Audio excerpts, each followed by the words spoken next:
in ensuring stability, equitable sharing of political power, national cohesion, and fostering of national unity. Indeed, Kenya Kwanza's main opponent in the 2022 general election, Azimio la Umoja, One Kenya Coalition Party, was a political party consisting of 25 or so political parties who also executed a power-sharing agreement as required by Schedule 3 of political parties. However, notwithstanding of the said power-sharing agreements, upon election as the Deputy President of Kenya, I went out of my way, as required by the Constitution of Kenya, to serve all Kenyans regardless of their political preferences during the election or ethnic origin.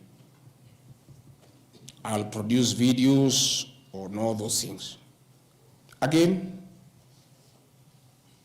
my decision to embrace the broad-based government following the decision of the cabinet after the Gen Z protest is that I support coalition building.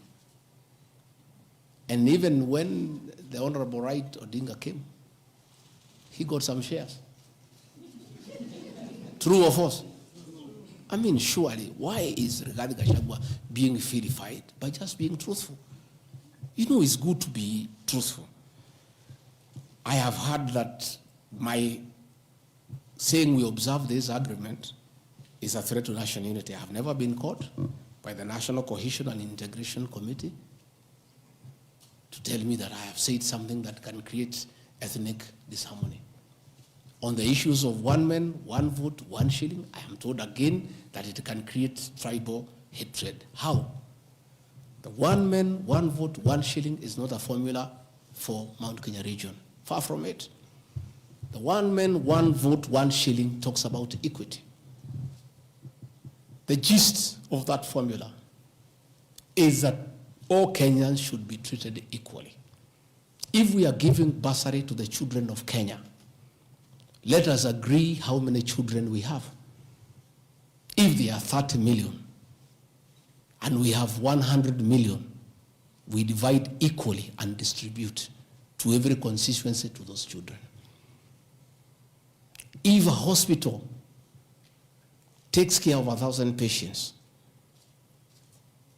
we decide based on population what is the size of the hospital to be constructed in Ruto, where there are 800,000 people.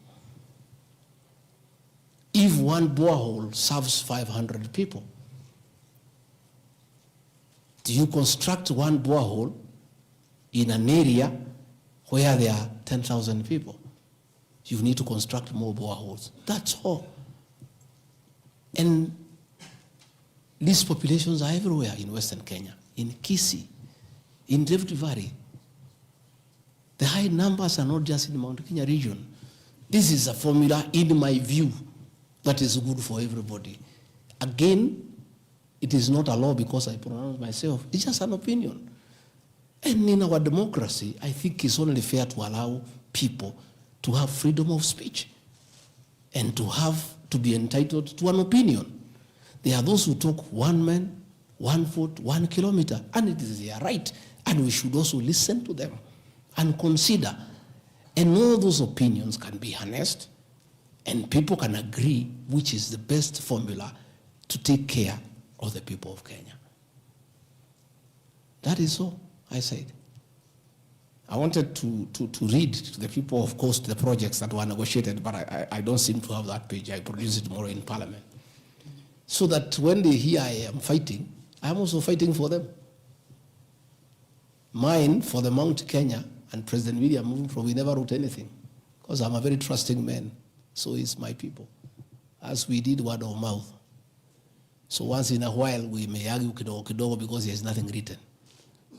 So sometimes it's when people say I'm blackmailing the president, but I'm simply asking, my boss, we agreed the following, can we please do it? We agreed this on that, can we do it?